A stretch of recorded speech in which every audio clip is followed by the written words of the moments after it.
कहानी यहीं खत्म। अब कभी किसी को कुछ पता नहीं चलेगा।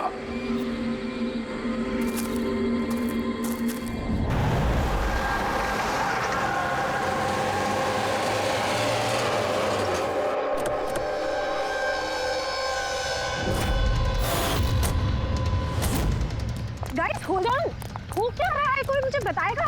You guys don't understand. You know ना सिचुएशन क्या चल रही है। पापा और भाई दोनों फोन नहीं उठा रहे। पापा, रे, प्लीज दरवाजा खोलो। करण देखो ना, कोई दरवाजा ही नहीं खोल रहा है। पापा, मिथुन काका, रे, मिथुन काका। Oh my God, रे। Oh my bro. He's no more.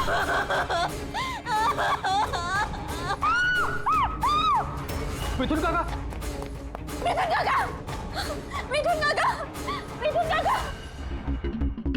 बेहोश।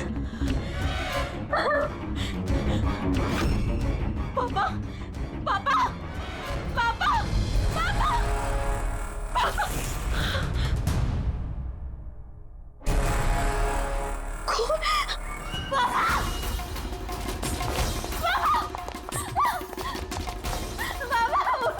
देखो ना जरा पापा को क्या। शीतल अंकल सीधा। प्लीज प्लीज जल्दी डॉक्टर को बुलाओ करो। काम करने जाओ। सारा, पापा, सारा। अंकल डोंट एम्बुलेंस को कॉल करो। एम्बुलेंस को कॉल करो अर्जेंट। शीतल, जब तुम वहाँ खंडाला में थी तब ये सब हुआ? हाँ जी सर, एक्चुअली वहाँ हमारी प्रॉपर्टी को लेके कुछ प्रॉब्लम्स चल रही थी, इसीलिए मैं और करण वहाँ गए थे। करण? जी, ही इज माय लॉयर। अच्छा। सर वो लैंड शीतल के नाम पे थी, इसलिए उसे वहाँ होना ही था। ये सर, बहुत इंपॉर्टेंट मीटिंग थी। आप? शीज तारा, माय असिस्टेंट। हाँ तो शीतल, जब तुम खंडाला में जा रही थी तब घर पर सिर्फ तुम्हारे पिताजी कल्याण जी और तुम्हारा भाई रे और ये मिथुन था, है ना? हाँ सर, एक्चुअली करीब 8 साल पहले एक एक्सीडेंट हुआ था जिसमें पापा की आईसाइट चली गई। पापा देख नहीं सकते और मिथुन काका उनका अकेले ध्यान नहीं रख पाएंगे, इसलिए रे वो यहीं रुक गया। मुझे उन दोनों को अकेले छोड़ना ही नहीं चाहिए था।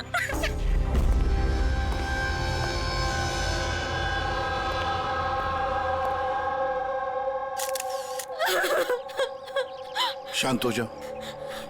एक बात बताओ शीतल, अब तुम कह रही थी कि उनको अकेले छोड़कर जाना ही नहीं चाहिए था, क्यों? ऐसे क्यों लगा तुम्हें? क्या तुम्हें डर था कि उनकी दोनों की जान को खतरा है, ऐसे कुछ होगा? नहीं सर, पर इतना जरूर पता था कि रेकी उसके फ्रेंड्स के साथ ना कोई बड़ी प्रॉब्लम चल रही थी। फ्रेंड्स के साथ? और वो लोग एक दूसरे को ब्लैकमेल कर रहे थे किसी चीज को लेके।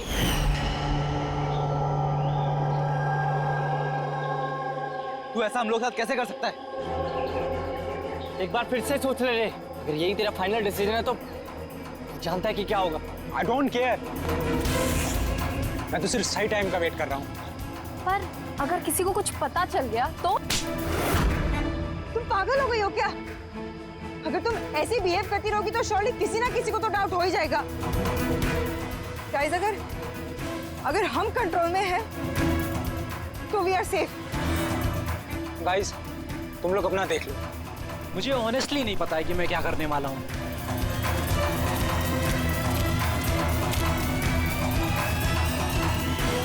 मुझे रे पे बिल्कुल भरोसा नहीं है। I can't trust him. अगर इसका मुंह खुला तो हम सब फंसेंगे। उससे पहले इसका मुंह बंद करना पड़ेगा।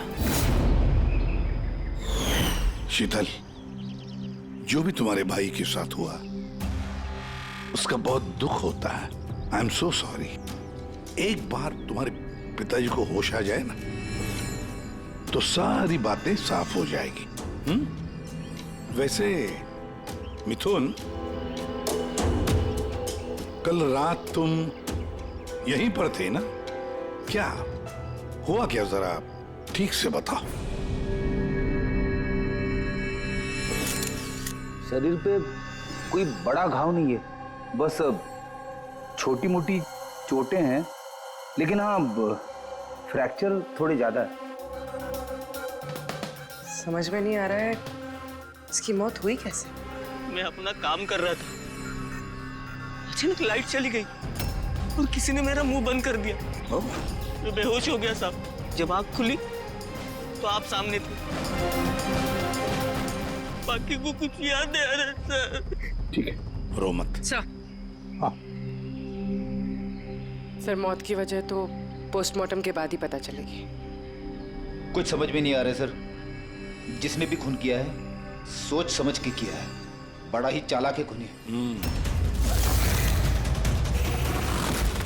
एक काम करते हैं, इस घर को फिर से अच्छी तरह से चेक करते हैं।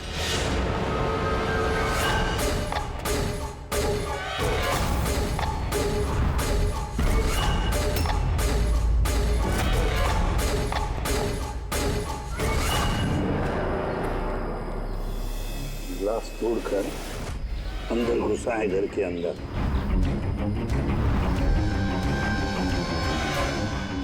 ये देखो, खून लगा है उसका अंदर घुसते वक्त या भाग जाते वक्त।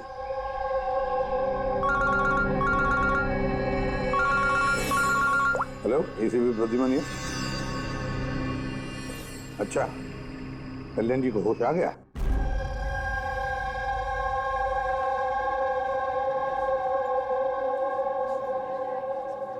पापा,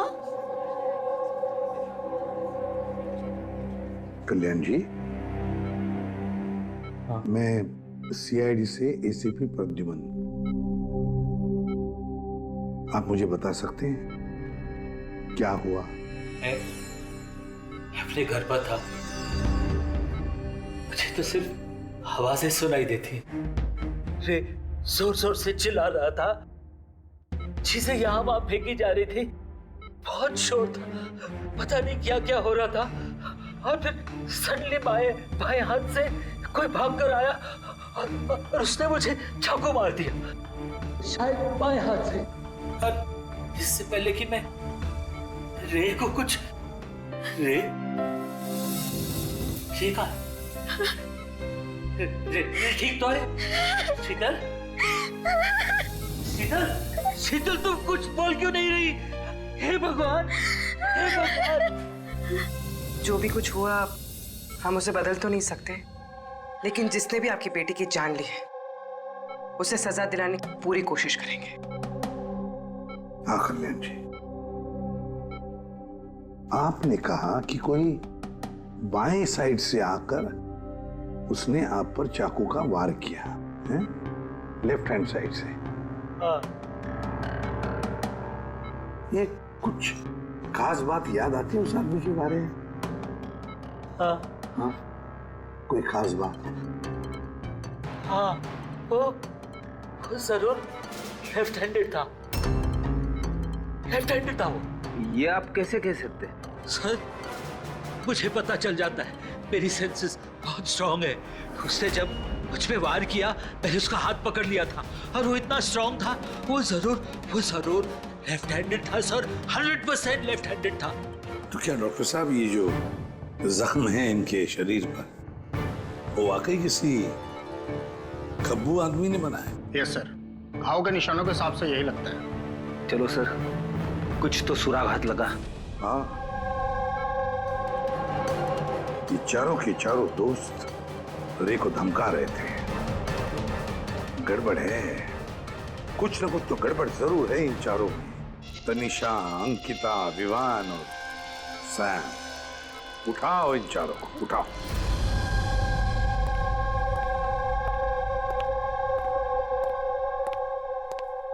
नमस्ते सर। आप? मैं सैम का फादर हूँ। पिछले 2 हफ्तों से सैम से मेरी कोई बातचीत नहीं हुई। अब मैं आपको कैसे बताऊं कि वो कहाँ पर है? मैंने उसको कई बार फोन किया, लेकिन उसका फोन ही नहीं लग रहा। मैं तनिषा की माँ। अब उससे फोन करके मैं क्या पूछूं? कि तनिषा ने खुद मुझे कहा था कि वो अपनी हॉलीडे एक्सटेंड कर रही है, कुछ दिन वो फ्रांस में रहना चाहती है। और मैं अंकिता का भाई हूँ, just for name sec. Sir dad को बातों में फंसाकर 80% प्रॉपर्टी उसने अपने नाम पर कर ली। मैं क्यों फिक्र करूं सर उसके बारे में? सर मैं अंकिता के बारे में कुछ नहीं जानता। हाँ sir, what I just know is sir वो 2 हफ्ते पहले दिल्ली गई हुई थी कुछ मार्शल आर्ट कैंप के लिए। जी सर मैं विवान का फ्रेंड। उसके डैड के पास इतना पैसा है कि वो घूमता रहता है। होगा कहीं हॉलीडे पे। मतलब ये चारों पिछले 2 हफ्तों से शहर से बाहर है और आप में से कोई भी उनके टच में नहीं है। ठीक है, थैंक यू वेरी मच। आप लोग जा सकते हैं। अगर जरूरत पड़े तो आप लोगों को हम फिर से बुला लेंगे। Thank you. जरा 1 मिनट, क्या आप बता सकते हैं कि सैम, तनिषा, विवान और अंकिता इन चारों में से कोई लेफ्ट हैंडेड है? कब्बू है? हाँ सर, मेरा बेटा सैम लेफ्टी है। अच्छा, क्यों सर? नहीं नहीं, ऐसे ही ऐसे। हाँ, आप लोग जा सकते हैं। Thank you.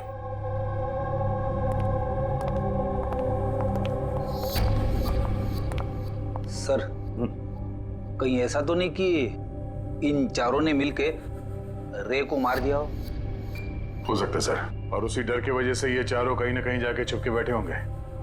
सर ये चारों की लोकेशन का पता चल गया। सर कल रात सैम, तनिषा, अंकिता और विवान इन चारों की मोबाइल लोकेशंस शीतल के घर के 3 किलोमीटर के रेडियस में थी। सैम, तनिषा, अंकिता, विवान, रे, उन पांचों में कोई एक राज छुपा हुआ है। कोई ऐसा राज जो वो पांचों किसी को बताना नहीं चाहते थे। वो राज अपने पास ही रखना चाहते थे। हो सकता है ये रे कमजोर पड़ गया हो, बस तो राज किसी को पता ना चले। रे किसी को ना बताए, इसलिए रे को खत्म कर दिया। ये पता करना होगा सर कि वो कौन सा राज था जिसकी वजह से रे की जान चली गई। सर एक बात समझ में नहीं आ रही है, ये चारों फरार क्यों हो गए? इन्हें तो खून करते हुए किसी ने देखा ही नहीं। एग्जैक्टली, लाइट चली गई थी सर, और वो कल्याण जी देख नहीं सकते थे और नौकर मिथुन बेहोश पड़ा था, तो वहां से भागकर कोई शक अपने ऊपर ओढ़ के क्यों लेगा? सर पता नहीं क्यों ऐसा लगता है कुछ मिसिंग है। सर ट्रेस करना शुरू करते हैं सर। अगर ये शहर से बाहर गए हैं तो किसी railway station, airport, bus station, hotel में तो गए होंगे, तो उनके क्रेडिट कार्ड और डेबिट कार्ड के डिटेल्स निकलवाते हैं। कहीं से भी हो, जहां से भी हो, इन चारों के लोकेशन के बारे में हमें इंफॉर्मेशन चाहिए, जल्द से जल्द। हाँ बोल सारुण के।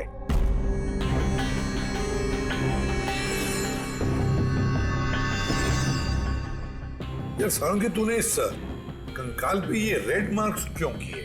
बस ये समझाने के लिए कि इस रे की हड्डियों का कैसे चूरा बनाया गया।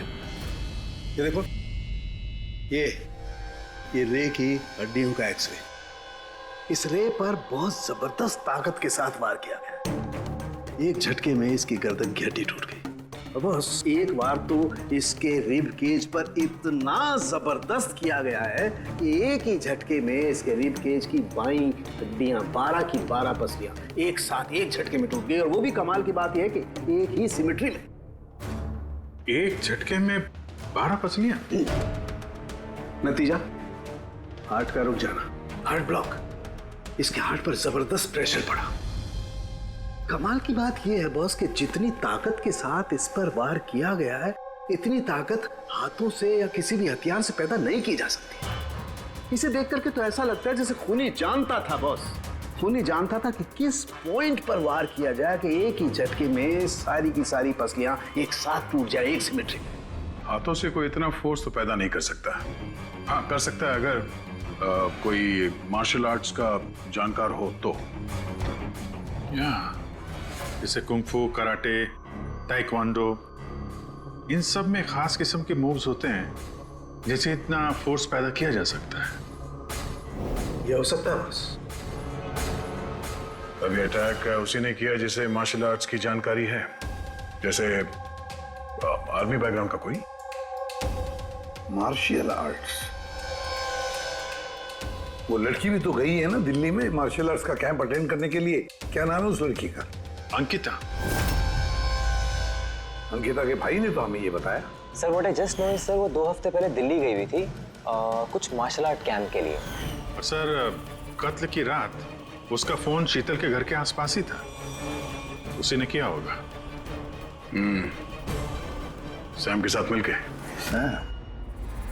कल्याण जी पर जिसने भी चाकू का वार किया था वो आदमी खब्बू था, लेफ्ट हैंडेड। हाँ सर, मेरा बेटा सैम लेफ्टी है। ये हो सकता है क्योंकि शीतल के घर की जिस खिड़की पर से हमें वो ब्लड सैंपल मिला था उसका डीएनए सैम के डैड के डीएनए के साथ मैच होता है। मतलब सैम वही था और अंकिता भी। बस अब हमें ये पता लगाना है कि ये सैम, तनीषा, अंकिता और विवान इस वक्त है कहां पर। अच्छा, आप कैब ड्राइवर, आप उस वक्त कहाँ थे?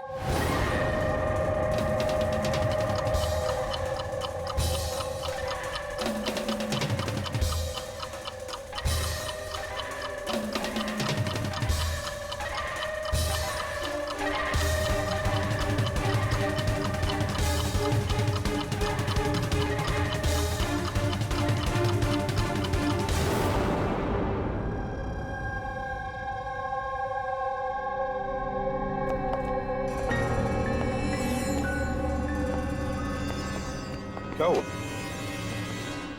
सर, सैम एक टूरिस्ट टैक्सी लेकर पूना चला गया। टैक्सी ने जहाँ उसे ड्रॉप किया उसका एड्रेस थोड़ी देर में मिल जाएगा। सर पिछले 24 घंटे में ये तनीषा ने पंचगनी में अपना एटीएम कार्ड 3 बार यूज किया सर। ये अंकिता तो बड़ी अजीब है। दिसंबर 2017 में इसने बोरिवली के ज्वाला डी मार्केट से 5 सिम कार्ड खरीदे थे।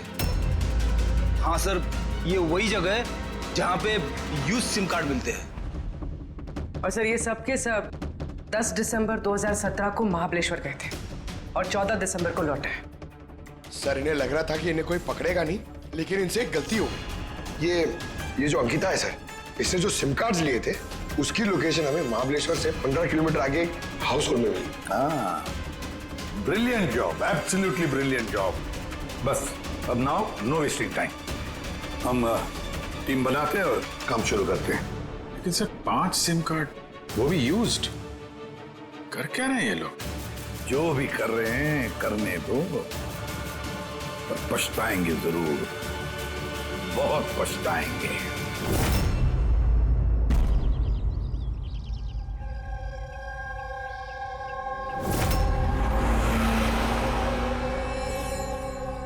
किसका फोन है? किसी विवान का है। विवान का कैसे हो सकता है? तुमने ठीक से सुना ना? अब उसने विवान कहा तो विवान ही होगा, मुझे क्या पता, आप बात करो। हेलो, कौन बोल रहा है? दूर, मैंने बोला था कि आज के बाद हम कांटेक्ट में नहीं आएंगे। तो कॉल क्यों किया? और तुझे पता कैसे चल रहा कि मैं यहाँ हूं? ओके, तो वहीं रुक, मैं आ रहा हूं।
बीच रास्ते इसकी बॉडी मिली है सर। किसी ने दिन दहाड़े भरे मार्केट में गोली मारी।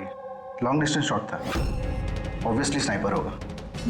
स्नाइपर लॉन्ग डिस्टेंस से गोली चलाई, मतलब किसी को पता भी नहीं चला होगा कि गोली चली कहां से और फिर गोली चलाई किसने। Anyway, thank you very much. जी सर। सर हम लोग तनीषा तक पहुंचने ही वाले थे कि किसी ने इसे भी मार दिया। वही तो सर, ये इत्तेफाक तो नहीं हो सकता सर।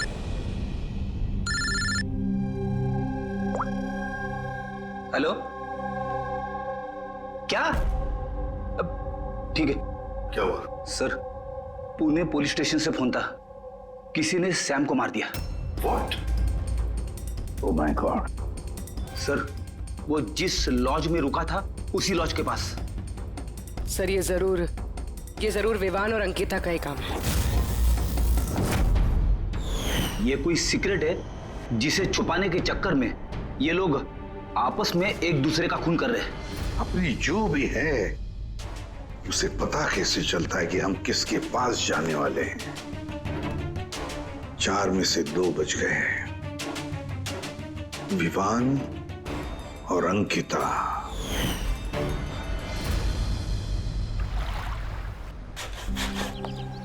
सबसे तो नहीं, मैं अंकिता से मिला था, उससे बात हुई थी मेरी।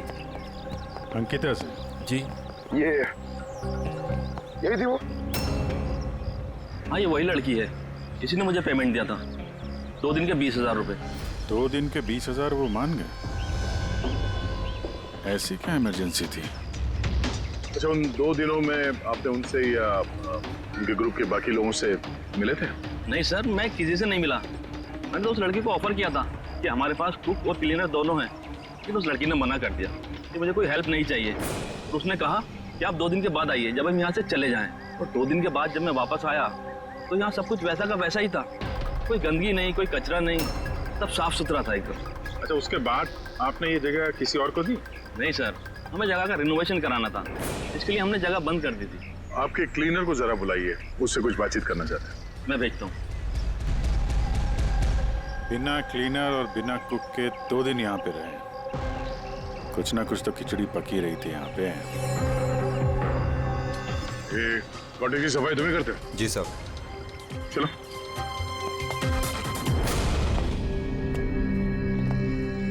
अच्छा, जब वो 5 लोग यहाँ से गए, उसके बाद जब तुमने यहाँ की साफ सफाई की तो कुछ मिला इधर उधर या कुछ अजीब लगा तुम्हें? नहीं सर, वो लोग तो बहुत अच्छे थे, जाने से पहले पूरी जगह को एकदम चकाचक साफ करके गए। पता नहीं कौन सा साबुन, क्या डिटर्जेंट यूज किया, पूरा घर चमका दिया था। अरे वाह, हाँ सफाई हो रही है। ये कौन सा डिटर्जेंट है मैडम जी? अरे कुछ नहीं, वो रात को पार्टी हुई थी ना तो ज्यादा गंदा हो गया है। तुम जाओ, हम कर लेंगे। एक मिनट। ये लो, ये लेके जाओ। हाँ, जाओ।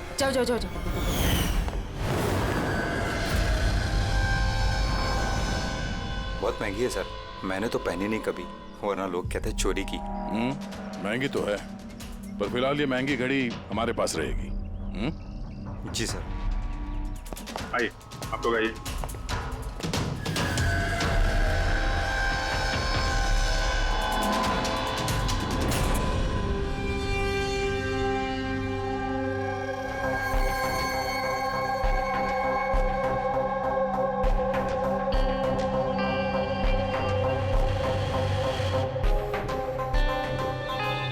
सर, सैम, तनीषा और रे तीनों का तो मर्डर हो गया है।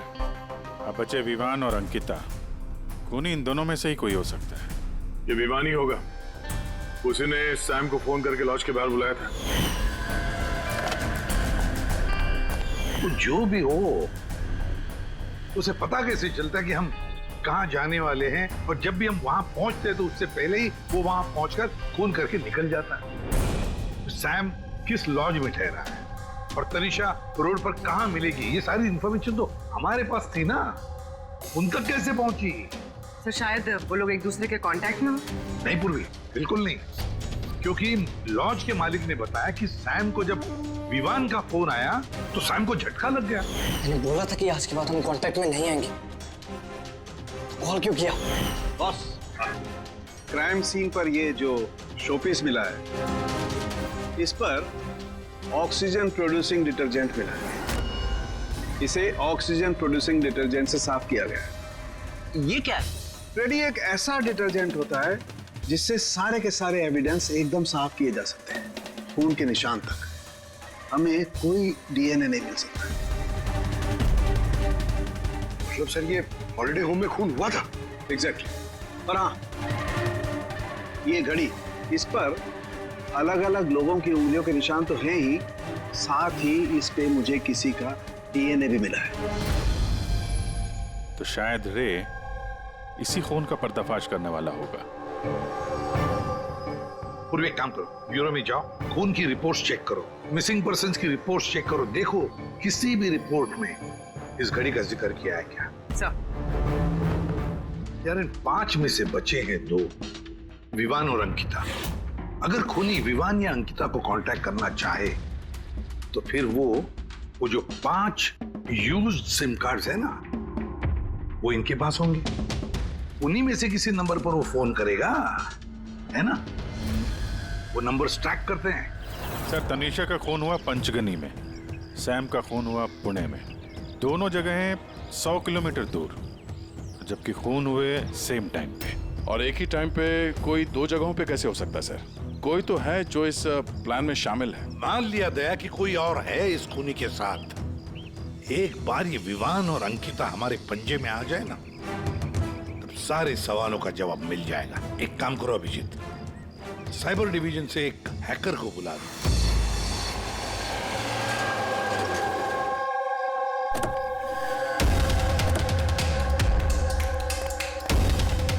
इसमें पूरे पैसे है ना?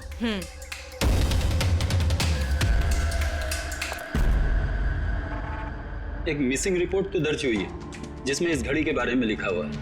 कोई रणधीर कुमार नाम का एनआरआई था। कब फाइल हुई थी ये रिपोर्ट? 6 दिसंबर 2017। कोई करण जोशी ने फाइल की थी। जी ये देखिए।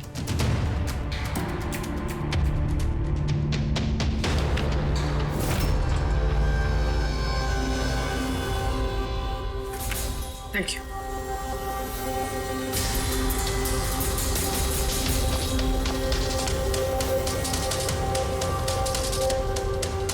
कहीं उन लोगों ने इस रणधीर को तो नहीं मार डाला?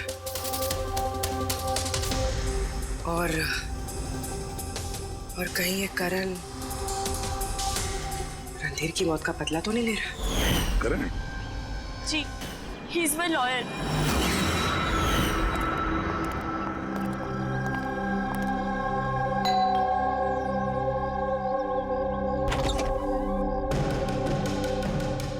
Good to see you. I hope इसमें पैसे पूरे हो गए। हाँ, पूरे पैसे हैं। आओ अंदर। देखो, हम लोग जहां भी जाते हैं उससे पहले खूनी को कैसे पता चल जाता है? मे बी आप लोगों की लोकेशन कोई ट्रैक कर रहा था। You mean GPS tracker? जी। Cell phone? Yes sir. एक काम करो, जरा हमारे सेल फोन चेक करो।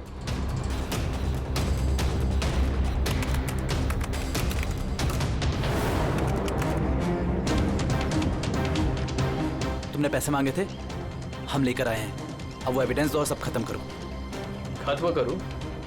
जैसे तुम लोगों ने रणधीर को खत्म किया था।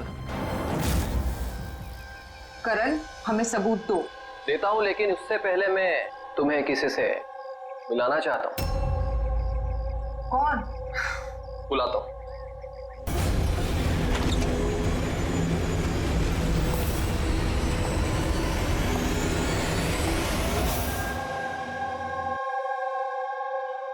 सर देखिए, आप लोगों के फोन हैक्ड हैं। व्हाट? हैक्ड? पर कैसे? आपके फोन में हिडन स्पाईवेयर है जिससे आपके सारे ईमेल्स, कॉल, मैसेजेस, सब चीजों को ट्रैक किया जा रहा था। लेकिन हमारे फोन हैक कौन कर सकता है? और कब किए होंगे? फोन तो ज्यादातर हमारे साथ ही रहते हैं। एक minute Abhijeet, I see you.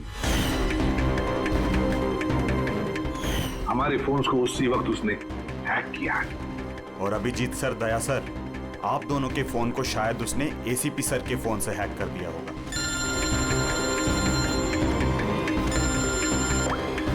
Abul करण मरने वाले से रिलेटेड है?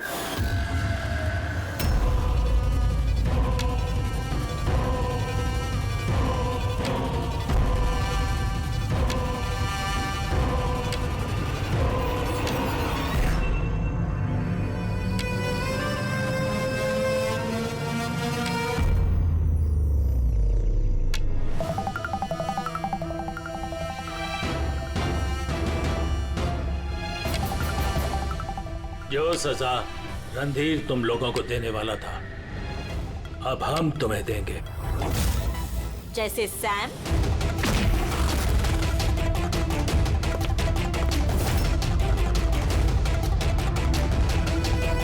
तनिषा और रे को दी। अब तुम दोनों की बारी है।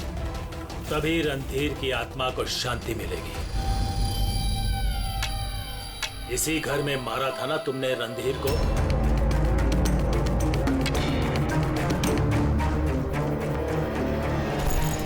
करण,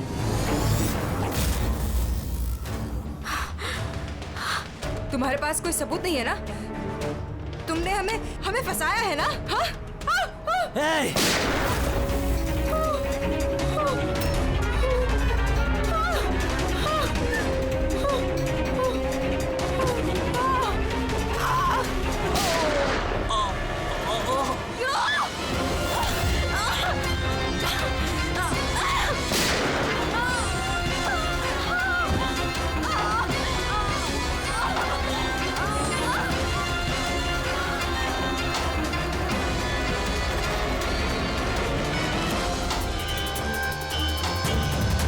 तुम्हें क्या मालूम?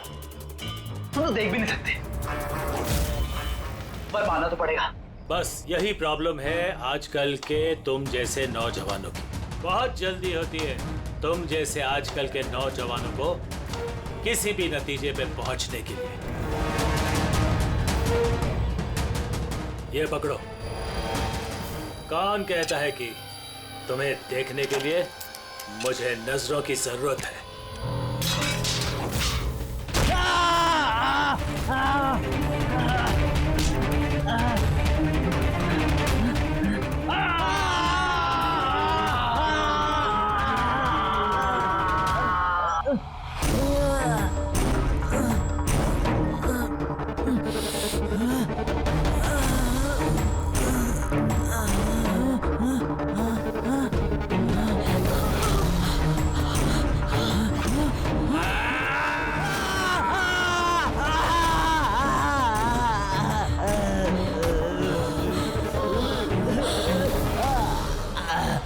सीता बेटा, तुम ठीक तो?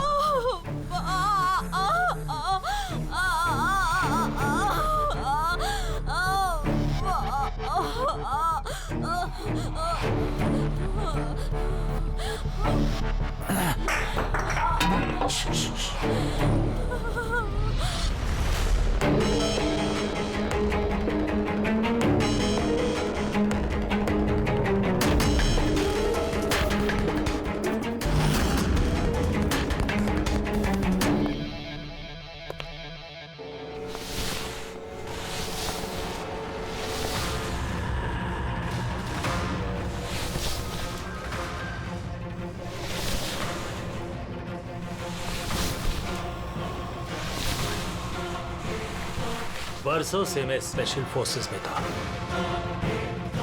दुश्मनों को तो मैं चुटकी भर में सूंघ कर निकाल देता था। फिर तुम तो बच्चे हो।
छोड़ो उसको।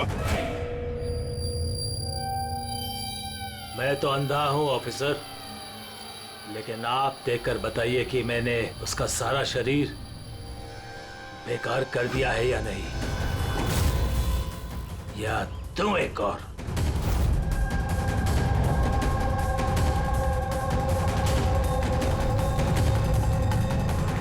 शीतल, रणधीर तुम्हारा भाई था और कल्याण जी रणधीर तुम्हारा बेटा है ना। और ये सब करने के लिए तुमने सीआईडी का इस्तेमाल किया, क्यों? सही समझा आपने। रणधीर शीतल का भाई था और मेरा बेटा। यानी रे का भाई? नहीं, रे मेरा बेटा नहीं था, उसे तो सिर्फ मैंने इस्तेमाल किया था। हमें गुमराह करने के लिए, ताकि हम विवान, अंकिता और सैम तनीषा के पीछे लग जाए और उन्हें सजा दिलवाए, ताकि आपका बदला पूरा हो सके। हम उसे मारना नहीं चाहते थे। रणधीर एक्सचेंज प्रोग्राम का स्टूडेंट था, एकदम सीधा, लेकिन बहुत पैसे वाला। अंकिता हमेशा से ही एक हाई फाई लाइफ जीना चाहती थी। उसी ने ये प्लान बनाया और रणधीर को किडनैप करके उससे पैसे मांगने का। कितना रैंसम मांगा था तुम लोगों ने? 5 करोड़। फिर भी मार दिया तुमने उसे। रणधीर भाग रहा था, अंकिता को गुस्सा आया और उस 1 सेकंड के नॉनसेंसपन में उसने उसे मार दिया और हम सब घबरा गए। कुछ समझ नहीं आई कि क्या करें, तो उसकी बॉडी लेकर हमने लेक में डाल दिया।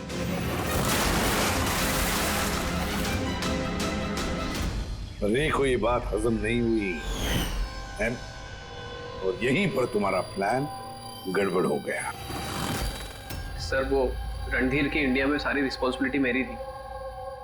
कल्याण अंकल और शीतल तो न्यूयॉर्क में थे, लेकिन रणधीर का केयरटेकर मैं यहाँ था। इन लोगों को पैसा देने के बाद भी इन्होंने रणधीर को नहीं छोड़ा, मार दिया। तो मैं घबरा गया, मुझे कुछ समझ नहीं आया। फिर एक दिन रे का कॉल आया। मुझे बिलीव नहीं हो रहा है कि हमने उसको। I'm sorry uncle. कुछ नहीं होगा तुम्हें, तुम सिर्फ हमें बता दो कि बाकी के दोस्त लोग कहाँ हैं। अंकल वो सब बाहर चले गए जब तक कि रणधीर का केस सॉल्व नहीं हो जाएगा ना। अंकल वो वापस नहीं आएंगे। कहाँ है वो? मुझे उस बारे में कुछ भी नहीं पता। रे तो हमारे पास था ही, बस उन चारों को पकड़ना था, और ये काम हम अकेले नहीं कर सकते थे। तो इसीलिए तुमने हमारा इस्तेमाल किया, क्यों? रे से सारी इंफॉर्मेशन निकालने के बाद तुम लोगों ने उसे एक दर्दनाक मौत दी, ताकि हम लोग वो केस इन्वेस्टिगेट करें और ये सारी कहानी निकल के सामने आए। साथ में हमें सारे एविडेंसेस दे दिए, उन चारों के मोबाइल नंबर्स, और सैम जिस पैथोलॉजी लैब में काम करता था वहां से उसके ब्लड सैंपल मंगवा दिया। हम सबके फोन्स हैक किए। काफी अच्छी प्लानिंग थी, लेकिन एक बात भूल गए तुम। सजा देने का काम तुम्हारा नहीं, कानून का है।